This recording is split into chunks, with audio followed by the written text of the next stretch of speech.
You're listening to the Cyberwire Network, powered by N2K.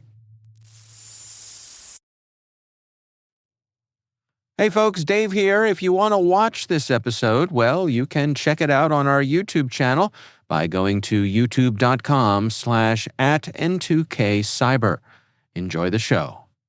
Why could we not have done the thing where they bake cupcakes? Oh my God. So from N2K Cyberwire, I'm Keith Malarski, Chief Global Ambassador at Q-Intel and retired former FBI agent turned cyber host, and today, your interrogation lead. Welcome to a special heat-infused edition of Only Malware in the Building, where we're combining digital forensics with hot sauce tactics. Today, I'll be grilling, not just the wings, but our guests, as we turn up the heat, spice, and the scrutiny. The questions get hotter as the sauces do. And by the end, we might uncover some truths our guests didn't see coming. You ready, Dave? No! Joining me at the table are two of our very own, Dave Bittner, host of the Cyberwire Daily, Hacking Humans, Caveat, and probably the most familiar voice in cybersecurity podcasts. And Selena Larson, senior threat researcher at Proofpoint, expert in cybercrime, and a true hunter of the internet's most elusive adversaries. Wow. I know, and a hunter of hot sauce. And a hunter of hot sauce. I love a good hot sauce.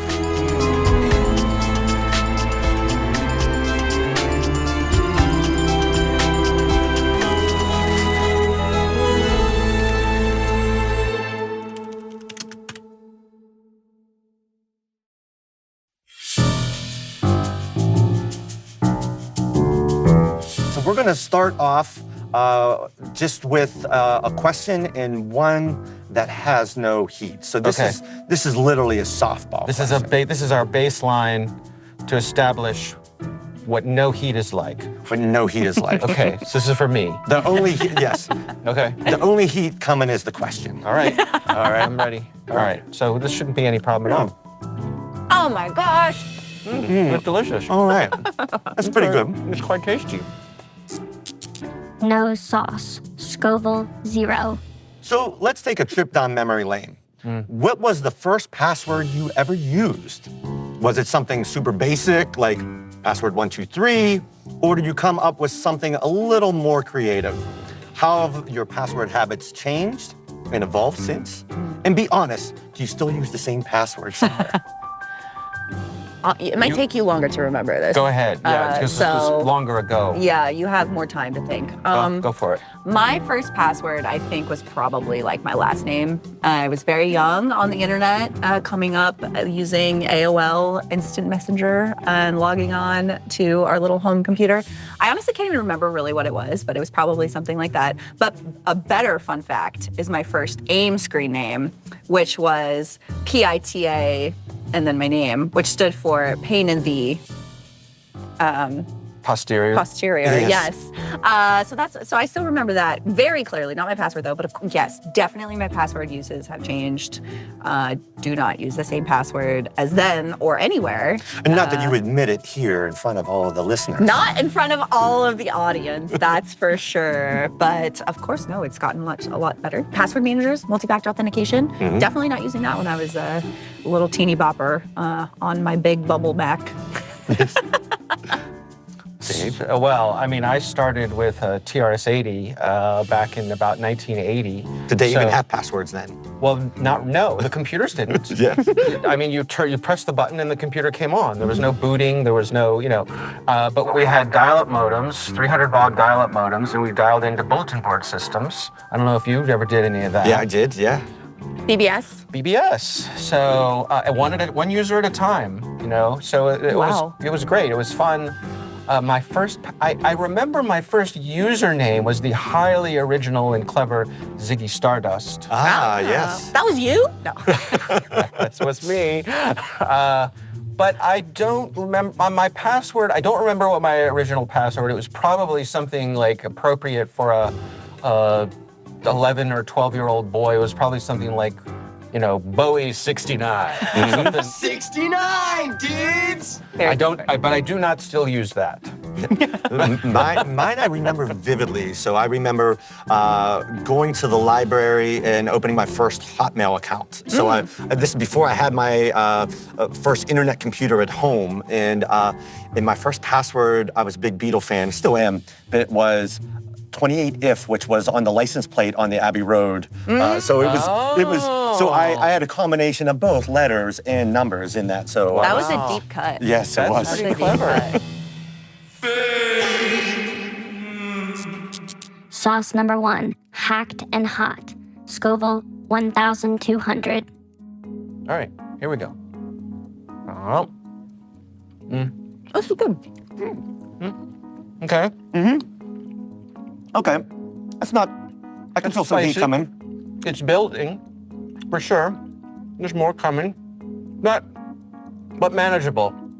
This is something I would expect in an authentic restaurant, like where they warn you that this is not actually for the Americans. It's a little.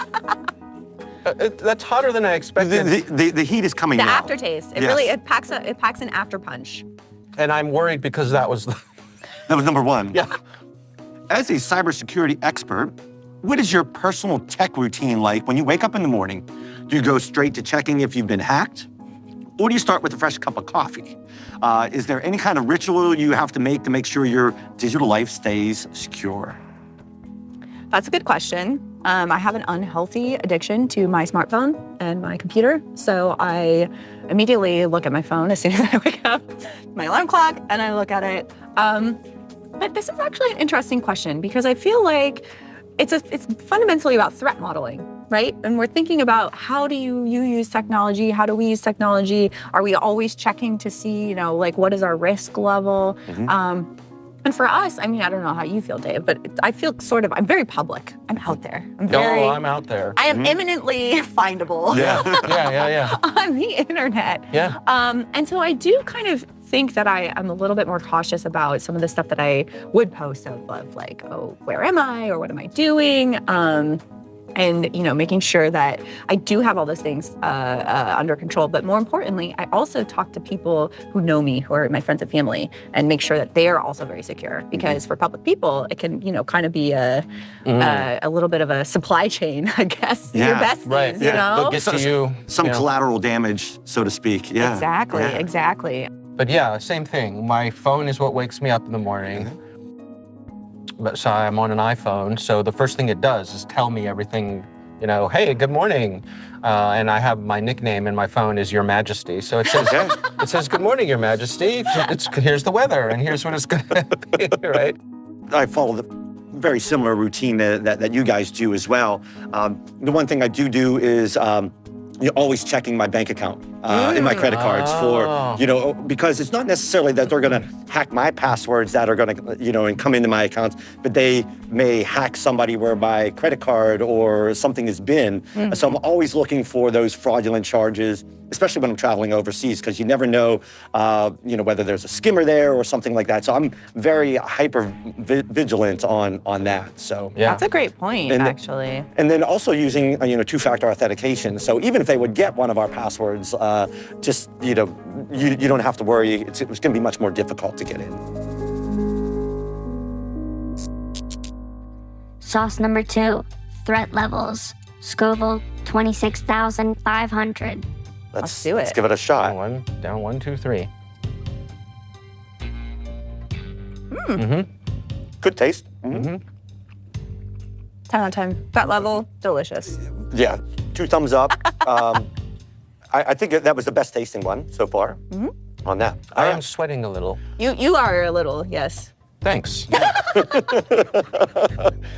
All right, so as a cybersecurity pro, you're clearly about protecting yourself from malware. But have you ever had a moment where malware almost got you? Maybe an email attachment or a shady website that you almost clicked on? And how close did you come to a digital disaster? Oh, I got. Yeah? Yeah. I think we all have. Yeah. So for me, it was the classic, I got a text message from a good friend that said, hey, Dave, did you see this video that was posted of you? Oh no. That's all it said. Yep. And I was like, no.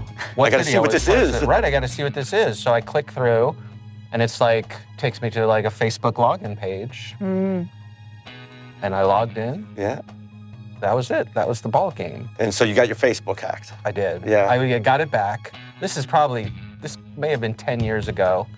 So I was a lot less vigilant back then. But at the same time, I fell for it hook, line, and sinker. They got me. Got my ego, my curiosity, my fear of what video could this be? Yeah. And also because it came from a trusted source. So it was my friend who got hacked, and then they were spamming everybody on their directory, their list of friends. Yeah, that was one of the big techniques to do that. So, Yeah. because now you think it's safe, it's coming. That's like my sister will send me stuff. I will never click on a link that she sends me anything. And I'll call her up. I'll be like, hey, did you just send me something? I'm not clicking on anything until you tell me it's safe. So, Yeah. That's a good trick though. But did anything happen? No, I mean, I realized it quickly enough that I was able to salvage it, so I didn't actually end up losing anything. I did feel pretty stupid though. Well, so I think it's really important because, to your point, everyone has something that they could fall for. And, we as cybersecurity practitioners have experienced something, that might be bad or whatever. But I think the most important thing that people need to do is not feel stupid. Yes. Because that is, part of the hack is making you feel stupid. They prey on your brain. They are going after you emotionally. They're trying to hack your feelings. And you're, like you were saying, it play to your ego and your interests. And you're like, I want to see this video of me. And so I think that's so important because they tailor it to make you feel bad. My almost getting got, I don't think as far as I know, have never fully been hacked, but scammers will oftentimes register phone numbers. It's like one letter or one number off of a real phone number. And so I was trying to book a flight and I was calling the airline. And I called the airline, but I mistyped the number. And so I was one number off. I wasn't even clicking on it, or wasn't an attack that says call this number to dispute it or whatever. I literally just mistyped it. And then I called and whatever, and it went through the whole answering machine of this is the airlines, and put in your information, put in your date of birth, put in your all of this stuff. And then there was one thing that they had asked for that I was like, okay, this is weird. And then I just started putting in fake information because I was like, oh, I want to see where this is going. You're not getting this. Yeah, but then it said it was put in your passport information, put in your credit card information. And so put in all of the things that are numbers that you can sort of type in to get information. And it was all automated. I was like, wow, this is actually pretty good. It could have got me. When I was working undercover, my job on the forum was to review any new malware packages that came out. And they really thought that somebody on my site was a Fed. So 5 people. And they were right. They were right. They were right. And so what they did was, at that time, there was the control panel for the malware, and they backdoored it. So when it came in to get reviewed, even though we took it off on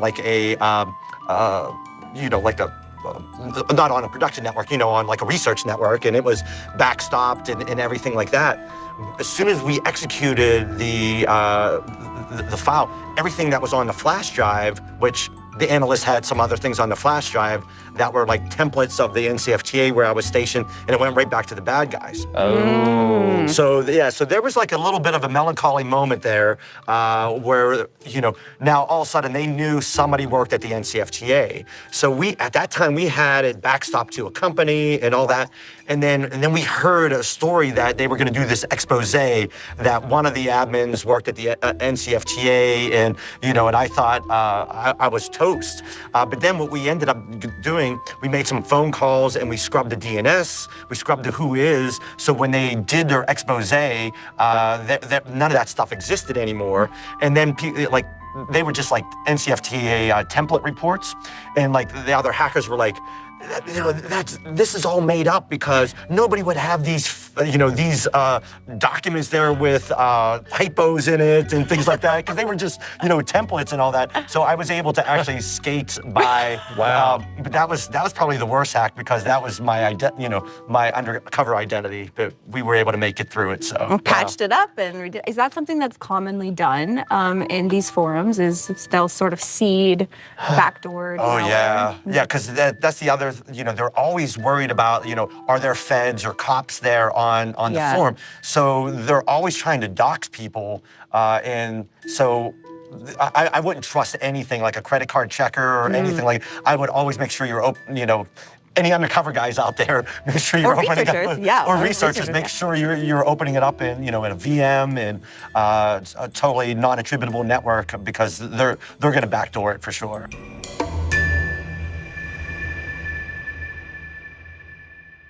We'll be right back. And now a word from our sponsor, ThreatLocker, the powerful zero-trust enterprise solution that stops ransomware in its tracks. ThreatLocker Protect is the core ThreatLocker product focused on endpoint security, designed to prevent unauthorized software from running, control how applications interact, and manage access to storage devices. Its building blocks are allow listing, ring fencing, and network control. Allow listing is a deny-by-default software that makes application control simple and fast. Ring fencing is an application containment strategy, ensuring apps can only access the system resources they truly need to function. Network control locks down access by port, source IP, or dynamically with ACLs that automatically update as IP addresses change. Shut out cybercriminals with world-class endpoint protection from ThreatLocker. And we thank ThreatLocker for sponsoring Only Malware in the Building.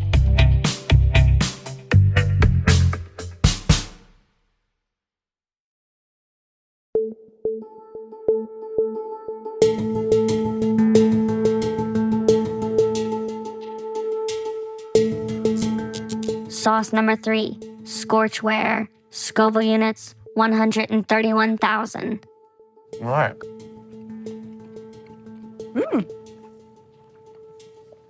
Oh, there it is. Yeah, a little bit there.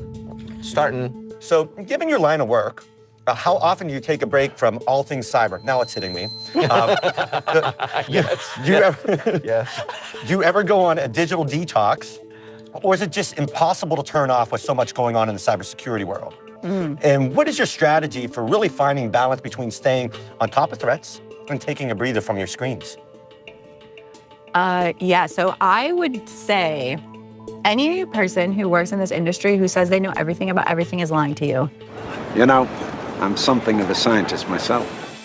Who can rhapsodize on things and, can talk about everything and anything from fraud to, botnets to APT malware to nation state politics to all these things. That's impossible. Like, one single person cannot stay on top of everything in cybersecurity. And for me, I have to be very mindful about the things that I can control and I know impact me in my job, and the things that are interesting to me, but I know that I don't feel responsibility to be aware of what's happening, because other people know way more about this than I do. And so for me, I really want to make sure that I'm staying on top of the stuff that I need to know about, and then listen to podcasts like the Cyberwire for the stuff that I could, it's interesting to me, but maybe not necessarily impacting my work. But from a digital detox perspective, I do think it's very, because burnout in cybersecurity is so real, it's so prevalent. And I think that we are all under a lot of pressure, whether you work in DFIR or IT help desk or, threat research. Malware reversing, taking stuff from the dark web and, and downloading it. And so I do try and kind of go off a little, less crazy on my phone and stuff. But I read a lot of physical books. I love physical books because I do need a brain break, and I get my nails done a lot, and that takes a while. So I put my phone away, my computer away, and I don't that's my self-care of trying to figure out ways of not being around a screen. My scalp is sweating. Yes, I was gonna say. Well, my nose is running. Okay, so the question was detox. Yes. Okay. Which you're gonna need after this. Yes. Absolutely. So, we joke around the office sometimes that, my job is, hi, I'm Dave Bittner, and here's today's bad news. And that can get to you after a while. And so my job, I'm spending a good part of my day hunting down the bad news and trying to decide, trying to rank them, what are the because we do about 10 stories a day on each Cyberwire podcast. So what are the most important 10 stories they're going to benefit our audience the most to know about? So I have to do that. And but I think to your point, it's a really good one that I cannot be an expert on most of this stuff. And so I rely on people like you, I know who have specialties. So I may not know the answer to something, but I know who does. And so building those relationships and being able to call somebody up and ask them, what does this mean? And I've done that with both of you. Yeah. So how do you decompress? I don't. Listen to David Bowie.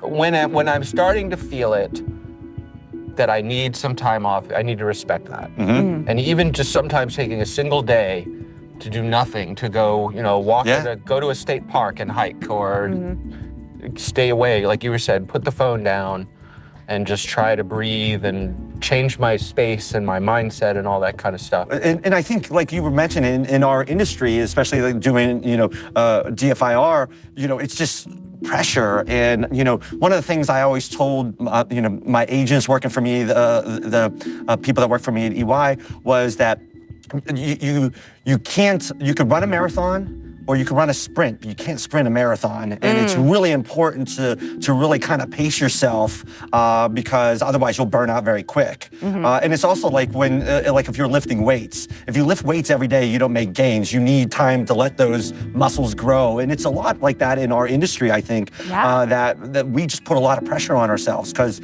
everything is a 5-alarm fire. Not just these wings. So it's really important for that. So some of the things that I try to do is, one is I don't bring a phone or a tablet in my bedroom. So it's like, so this way I go up there and I sleep, and I don't have a TV in there, so it's just total decompression. And when I go on vacations, I like to go on cruises because you turn your phone off because the Wi-Fi on the cruise is just crazy expensive. Yeah, my glasses are steaming up. Well, before we do this next one, I have to put my hair up. It's getting hot. Oh, is it? It's time. Oh, is it? I see. It's time. Okay, very good, very good. Geez, it's an extra layer that I don't need. Sauce number 4. Only Maruga in the building. Scoville 1 million. Only Maruga. It's Maruga. What does It's a that pepper. mean? It's a very, very spicy pepper. Is it the scorpion pepper or is that a separate one? I don't know if the Moruga is the scorpion pepper. Okay. So it's a very spicy pepper. I've never had a Maruga pepper, and so this will be interesting. Oh, we have to put extra on it? Yeah, just a little dab. Oh my gosh. Well, that was a lot. So yeah, you probably don't have to do that much, but accidentally overboard. I'm gonna dab off. No. Yeah, you can dab off my dab. Oh, look at that. All right. Okay. All right. Okay. Wait. Only Maruga in the building. Is... All right. All right. Okay, down the hatch. Cheers. Bottoms Cheers. up. No fair. Cheers, cheers. All right. 3, 2, 1.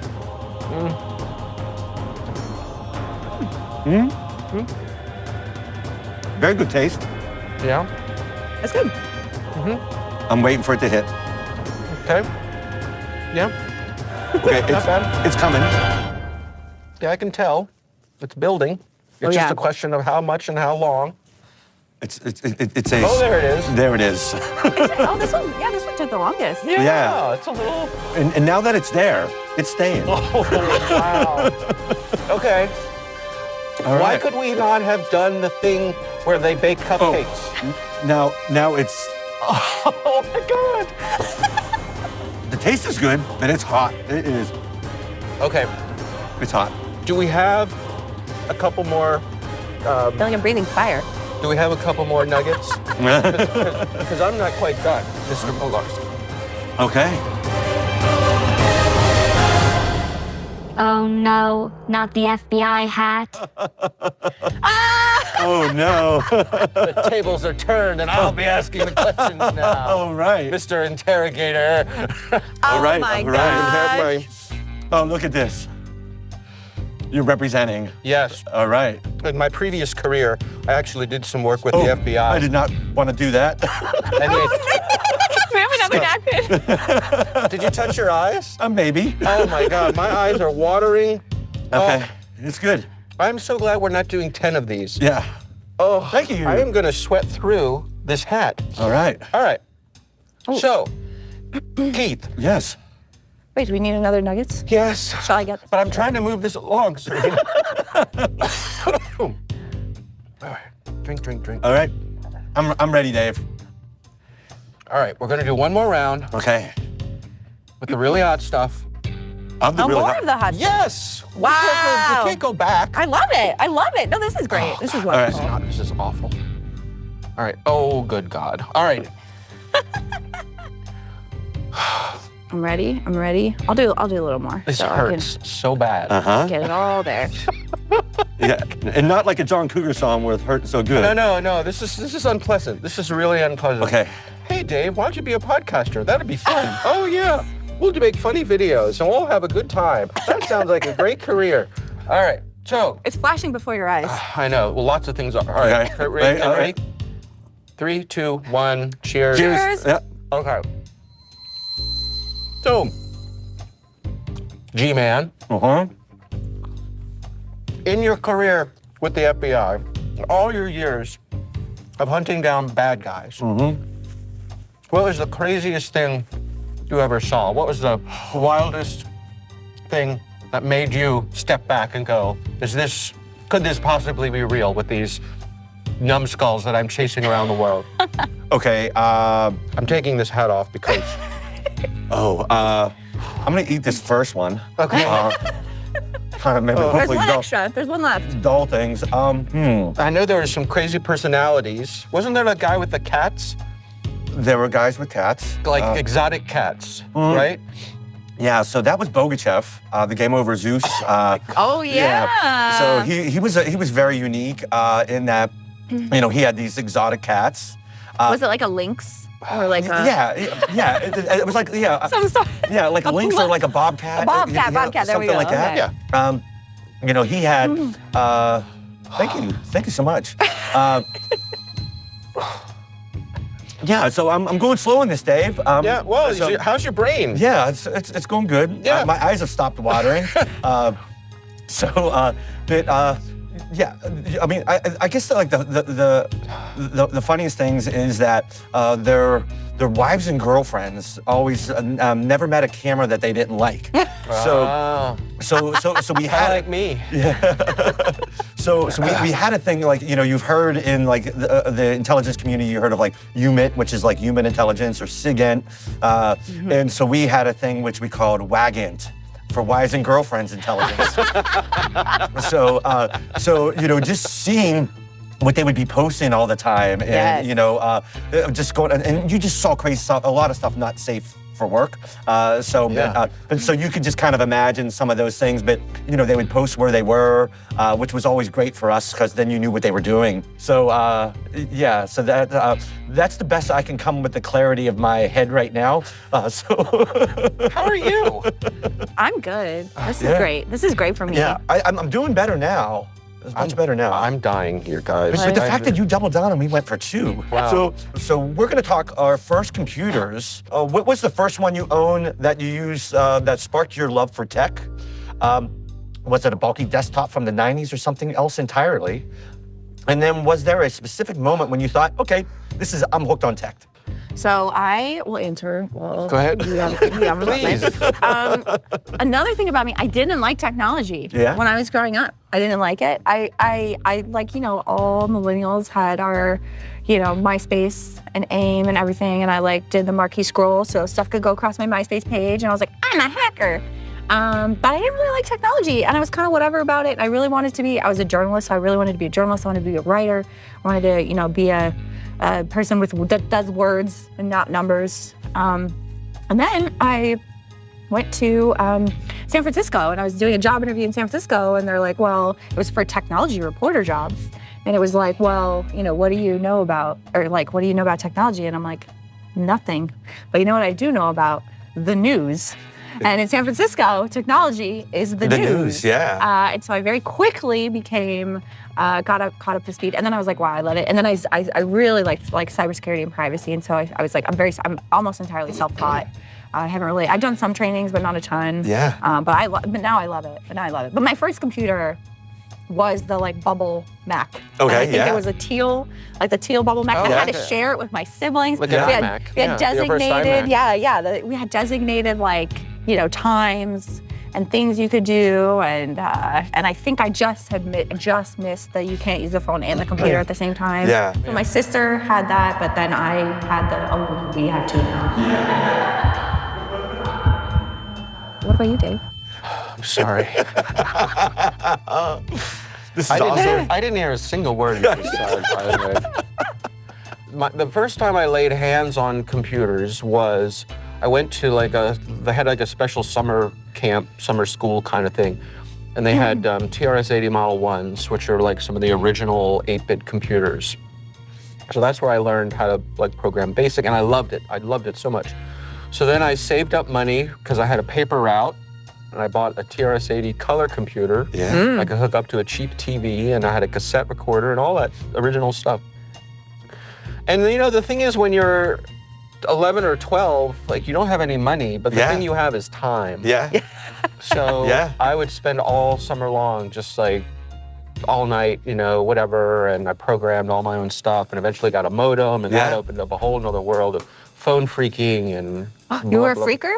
I was. Wow. Yeah. Love it. Did you Wrote my freak? own. I did not. Yeah, I did not. I got into it a little bit later when I got into college. So, they had these Apple computers, at college. So you kind of got into that and just started out with, I wanted something easier than a typewriter to type my stuff. And then it kind of went from there.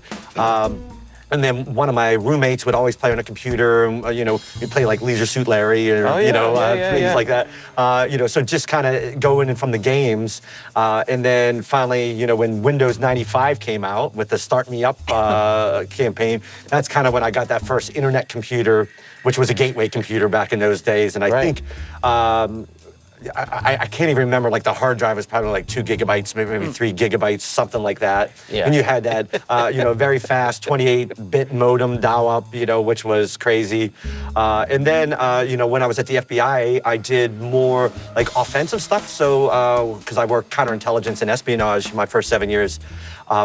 And then I was like, well, this internet thing I don't think is going to be a fad. I think it's not going to go away. So I transferred over to cyber division, and then I had a really great. I was like you. I wasn't formally trained, but I had a great agent. His name was Tom Grasso, and he was kind of like my Yoda. That he just could take time and would show me how to do everything. And from that, it just kind of took off. So. Oh, that's great. Yeah. Yeah. Yeah, and that was, pre like big internet where everything is just accessible at any time. Right. And so you're just kind of curious, is like, what is going on over in East Germany? What is going on in just, even in the UK? It's just a lot different for sure. Yeah. Well, all right, Dave, Selena, it's we just took on the wings of death, and now there's nothing left here.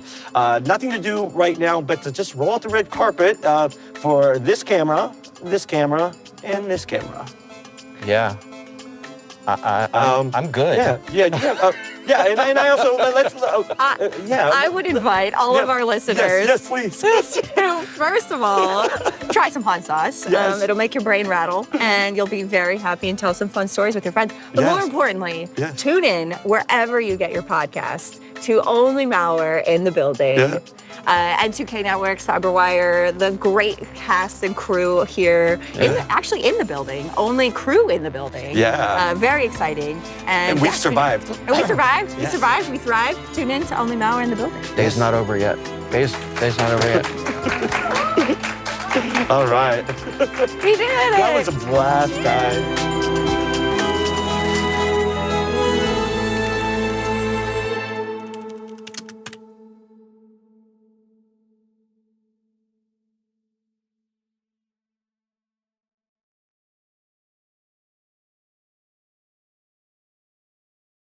Thank you to ThreatLocker, the powerful zero-trust enterprise solution that stops ransomware in its tracks, for sponsoring Only Malware in the building. Visit threatlocker.com.